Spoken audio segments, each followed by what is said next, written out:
O incrível bairro da Liberdade. Hoje em dia, ele é bem famoso por sua cultura asiática. Lá é o paraíso para quem curte animes, mangás, doces diferentes, comida japonesa de qualidade e cafés caros. Mas antigamente as coisas eram bem diferentes, e no mau sentido. Eu sou Renan Parpinelli e seja bem-vindo ao canal do Guia do Mistério. Hoje eu vou contar para vocês um pouco sobre as origens macabras de um dos bairros mais famosos de São Paulo, o bairro da Liberdade. Então, puxa a vinheta e bora!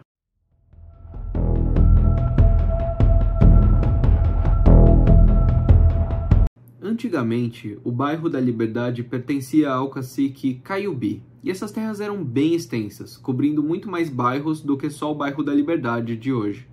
Porém, em meados do século XVI, a Câmara Municipal criou concessões de terras nessa região, e essas terras foram sendo perdidas com o tempo. No século XIX, o bairro da Liberdade era conhecido como o bairro da Pólvora. Isso se deve à sua Casa da Pólvora, fundada em 1754, no Largo da Pólvora, Quanta Pólvora. Ao contrário de hoje em dia, o bairro era considerado periférico, e ele ligava o centro a Santo Amaro. O bairro era bem conhecido por conta de dois pontos principais que tinha, o Pelourinho e a Forca. O Pelourinho era um lugar que tinha vários postes para os escravos serem castigados. E a Forca servia para executar as pessoas que eram condenadas à pena de morte, que existia na época.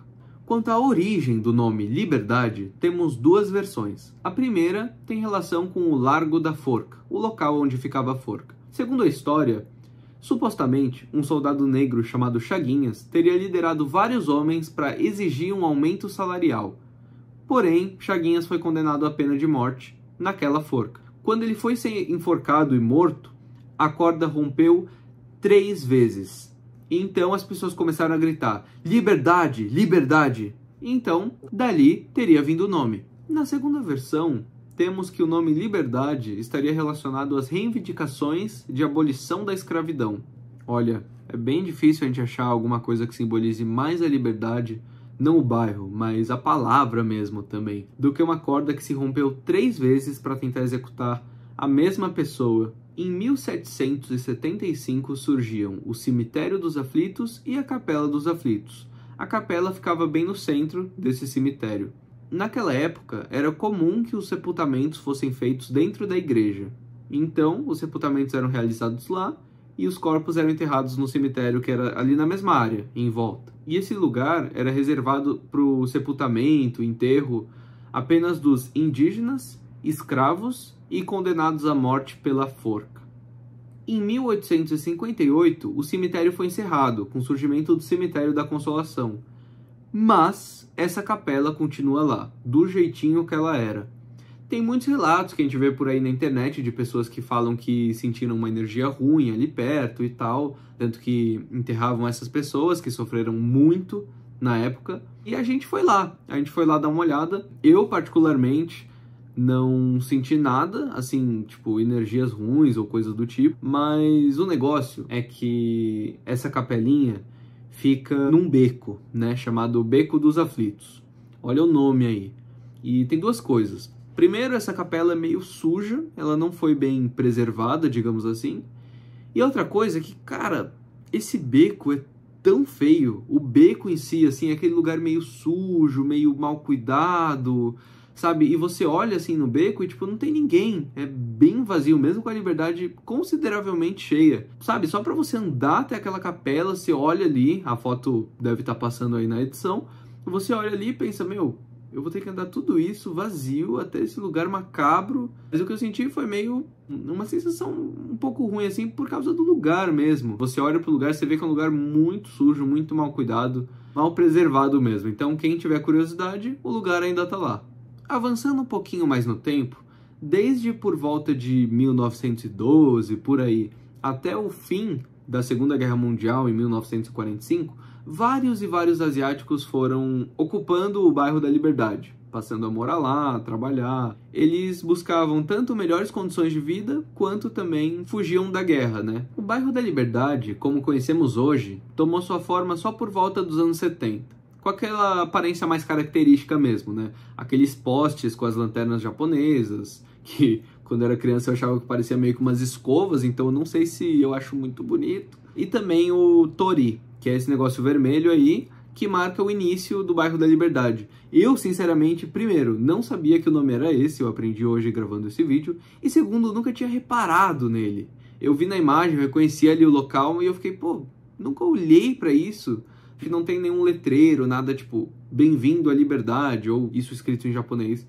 Outra coisa é que os karaokês são bem famosos lá no Japão, e aqui na Liberdade eles surgiram por volta ali dos anos 80.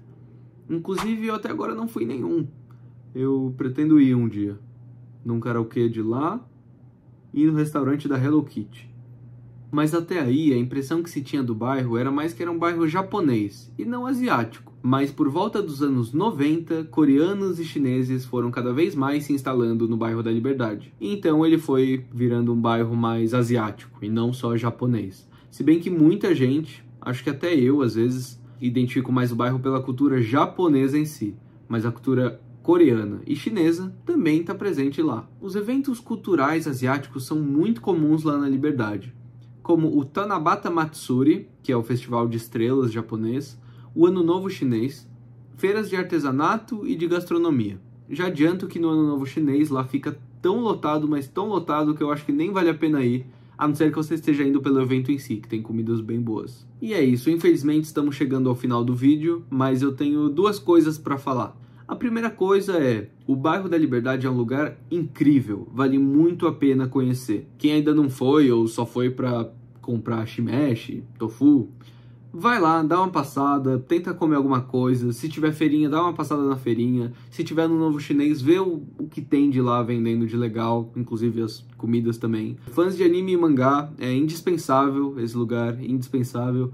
Quem curte cosplay também, nunca fiz, mas acho bem legal quem faz. Lá também tem muito cosplayer, então é um lugar assim mais que incrível, de verdade. Só que às vezes os locais têm uma origem mais obscura, uma origem mais, nossa, o lugar aqui que eu tô, que eu amo tanto, teve um passado bem sombrio, né? Mas acontece. Acho que, tipo, a gente não pode deixar isso nos abalar e deixar de visitar os locais, se os locais são importantes pra gente. Mas também acho legal a gente, de vez em quando, dar uma refletida sobre esse passado, sobre o tanto de sofrimento que tiveram nesses lugares. Quem tiver curiosidade para conhecer, os endereços vão estar aí embaixo na descrição. Vale lembrar também que, né, não tem só a capela, tem também a igreja dos aflitos, ou dos enforcados, não lembro, vai estar aí o nome na descrição. E a gente foi lá também, a gente entrevistou um padre e tal, você pode acompanhar no nosso site, que também vai estar na descrição, as entrevistas que a gente fez, e também um Fala Povo com a galerinha ali na rua, para saber se o pessoal tá sabendo dessa origem macabra do bairro da Liberdade. E aí, você sabia disso tudo? Se curtiu o vídeo, deixe seu like, deixe seu comentário, principalmente se você tiver alguma opinião sobre o bairro da Liberdade, ou se passa lá para dar uma olhada, ver se sente alguma energia ruim ou algo do tipo. Deixa pra gente aqui nos comentários, fale se gostou do vídeo, se não curtiu, pode falar o que não gostou, pra gente estar sempre melhorando. Não esquece seu gostei, se inscreva e até a próxima.